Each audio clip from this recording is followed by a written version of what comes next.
The homecoming. Amelia's heart raced as the plane touched down on familiar soil. 9 years. 9 long years since she'd left her pack territory for England, and now she was finally home for good. She wasn't like the others in her pack. While everyone else could shift into their wolf forms, Amelia remained human. She had the instincts, the heightened senses, the pack bond, but no wolf. Her family had sent her away at 16 to study abroad, hoping distance would help her find her place in their supernatural world. "There's my baby sister." Nathan's voice boomed across the airport as strong arms swept her into a spinning hug. "Put me down." Amelia laughed, but her heart swelled with joy. Her older brother looked exactly the same, tall, protective, with the same warm brown eyes she remembered. "How are you, and how's everyone? Mom, Dad, and Angela?" she asked excitedly as they loaded her bags into his truck. Nathan's face lit up at the mention of his mate. "They're all perfect. Angela can't wait to meet you properly. Fair warning though, she's got enough energy for 10 people." As they drove through the territory, Amelia felt the familiar pull of the pack bond. The connection surged through her body, welcoming her home. She'd missed this feeling more than she'd realized. "Tell me how you met Angela," she pressed, curious about her brother's mate. Nathan's ears turned red. "We were helping search for the Alpha King's mate at a neighboring pack. Turns out I found mine instead." "The Alpha King still hasn't found his mate?" Amelia's heart sank. She knew the stories, how the previous Alpha had died protecting the pack, leaving his teenage son to take over at just 16. "That's so sad. The kingdom needs their Luna Queen." "Xavier's been searching for years," Nathan said seriously. "If he doesn't find her soon, we're going to face serious problems. The witches are getting bolder, and without a Luna to complete the royal bond." Their conversation was interrupted as they pulled up to their childhood home. Amelia's parents rushed out to greet her, and she was immediately engulfed in warm embraces. "My honeybee," her mother cried, using her old nickname. "Look how grown up you are." "Noah, Nathan's going to have his hands full keeping the boys away from her." Her father and brother both growled protectively, making everyone laugh. "She's not dating anyone until she's 35, her father declared. "Oh please, she'll find her mate soon enough," her mother replied with a knowing smile. Just then, a whirlwind of energy burst through the front door. Angela, tall, blonde, and radiating excitement, practically bounced toward Amelia. "Is this her? She's even more beautiful than in the photos." Angela gushed, pulling Amelia into an enthusiastic hug. "We're going to have the best time, shopping, girls' nights, everything." As Angela rambled on, leading them all inside, Amelia caught her family exchanging amused glances. She could already tell life with Angela around would never be boring.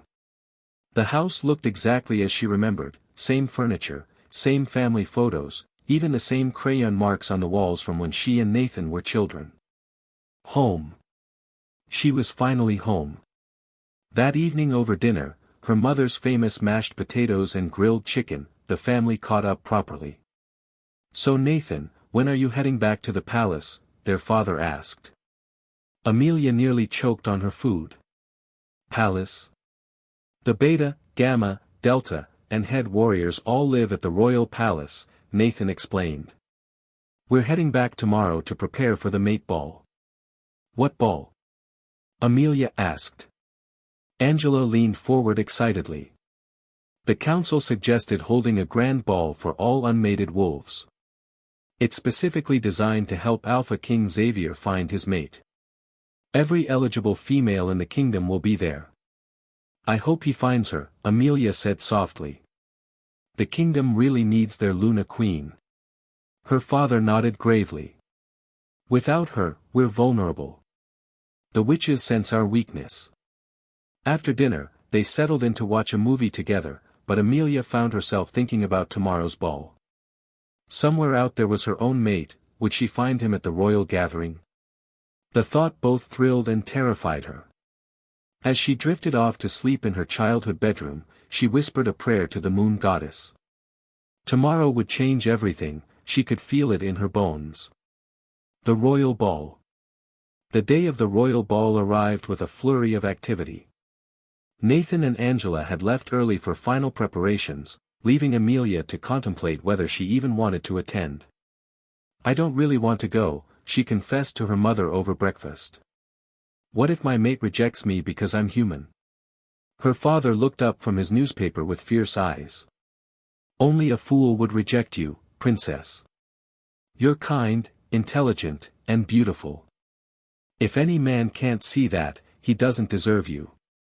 Despite her father's reassurance, Amelia's stomach churned with anxiety. She'd agreed to attend only because it was mandatory. Failure to appear could result in punishment. When Angela arrived that afternoon for dress shopping, her enthusiasm was infectious. "This is perfect," Angela squealed, holding up a burgundy gown that complemented her curves beautifully. As Amelia browsed the racks, a stunning white dress caught her eye. It was a two-piece, the top wrapped elegantly around the neck while the skirt flowed in delicate layers. "You have to get it," Angela insisted, practically shoving Amelia toward the dressing room. That evening, as Angela worked her magic with makeup and hair, Amelia felt herself transforming. When she finally looked in the mirror, she barely recognized herself. The white dress hugged her figure perfectly, and Angela's styling had enhanced her natural beauty. "You look absolutely stunning," Angela breathed. "Every unmated male is going to lose their minds." When they arrived at the palace, Amelia's jaw dropped. The ballroom was magnificent, crystal chandeliers cast dancing light across marble floors, and the walls were adorned with intricate tapestries depicting the pack's history. "Close your mouth, baby sister," Nathan teased, appearing beside them in his formal beta attire. "I need to check in with Alpha King Xavier," he said, giving Angela a quick kiss. "Introduce Amelia around while I'm gone." As Angela led her through the crowd, Amelia marveled at the sea of elegantly dressed wolves. The air hummed with excitement and anticipation, everyone hoping tonight would bring them their destined mate.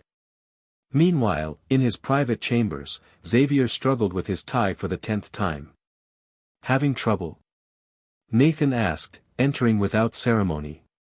"Shut up," Xavier growled, but allowed his beta to help. As the most powerful alpha in the realm, Xavier commanded respect and fear in equal measure. His parents had died when he was 16, leaving him to rule alone. Now, at 25, he was still unmated, a dangerous weakness in times of war. "You'll find her tonight," Nathan said encouragingly. "The kingdom needs its Luna Queen." "A mate is just a weakness waiting to be exploited," Xavier replied coldly. "I'm only doing this for the pack's strength, nothing more." Nathan sighed but didn't argue. He'd watched his friend build walls around his heart for years. "By the way, my sister is here tonight." "Amelia, the one I've told you about." Xavier nodded dismissively.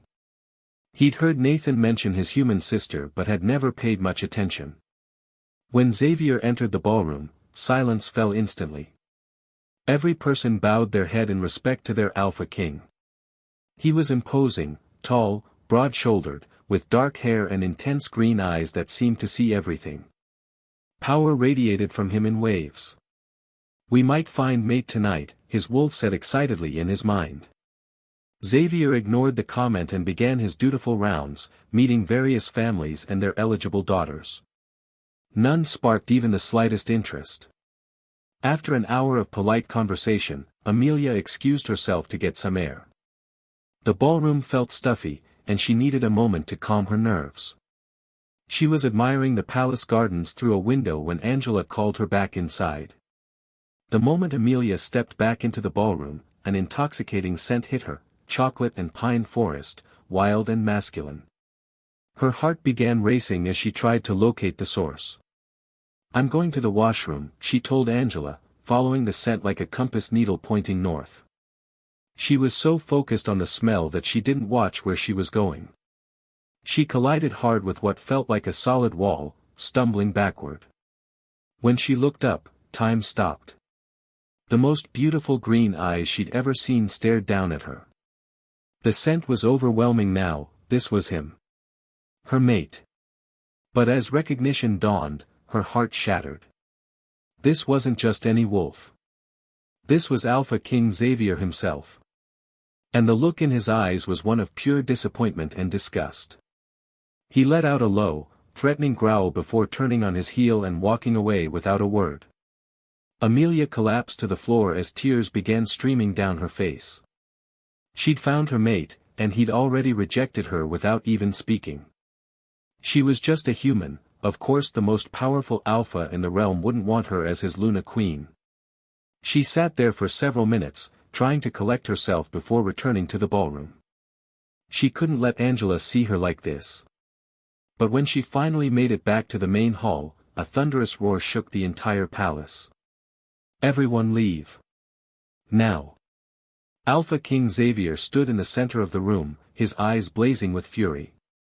The command in his voice was absolute. Every wolf in the room immediately submitted and began filing toward the exits. Amelia desperately wanted to look back at him, but she forced herself to keep walking. She'd gotten her answer loud and clear. The ride home was silent, Angela sensing something was wrong but not pushing for details. When they reached the house, Amelia mumbled a quick goodnight and fled to her room. Only then did she allow herself to break completely, sobbing into her pillow until exhaustion finally claimed her. Her worst nightmare had come true, her own mate had rejected her before they'd even spoken a word. The rejection. Amelia woke up on the floor of her bedroom, her body aching from crying herself to sleep.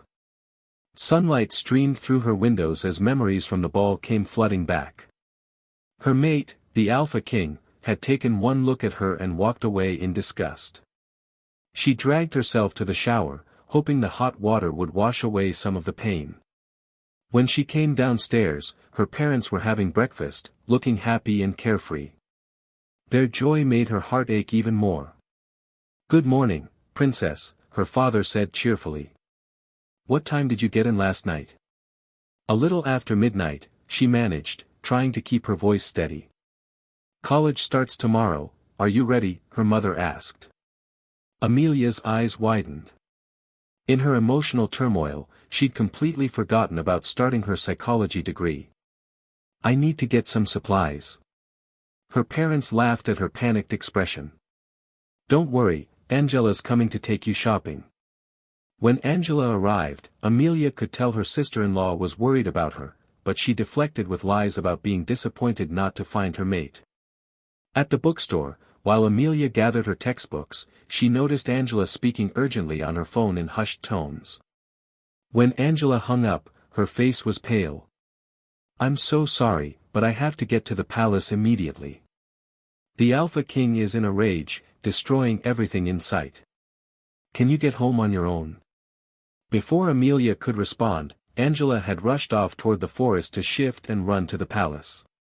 Left alone without a car, Amelia decided to walk home through the woods. It would be faster than the main road. Halfway through the forest, a branch snapped behind her. Amelia spun around, her enhanced senses immediately detecting danger. The scent hit her, rogue wolf. A dirty, scarred red wolf emerged from behind the trees, its eyes gleaming with malicious intent. Amelia let out a warning growl, her human voice carrying the authority she'd inherited from her pack bloodline. The rogue smirked, recognizing she was human but unafraid. It lunged at her, but Amelia's reflexes were sharp. She dodged, causing the wolf to crash into a tree. When it recovered and charged again, she landed a solid kick to its ribs, sending it flying. But the rogue was persistent. As Amelia ran, she could hear it gaining on her. When it finally caught up, pouncing on top of her, she grabbed a thick branch and shoved it between its jaws to prevent it from biting her neck. Just as the branch began to crack under the rogue's powerful bite, a massive black wolf appeared like a shadow. It was enormous, larger than any wolf she'd ever seen. With lethal precision, the black wolf ripped the rogue's throat out, killing it instantly. As the black wolf stood over the dead rogue, breathing heavily, that familiar scent hit her again. Chocolate and pine forest. Xavier. Her mate had saved her life. But instead of feeling grateful, panic overwhelmed her. She wasn't ready to face him, not after his clear rejection at the ball. Without thinking, she turned and ran in the opposite direction, not stopping until she reached home. "Oh my goddess, Amelia! What happened?" her mother cried, seeing her disheveled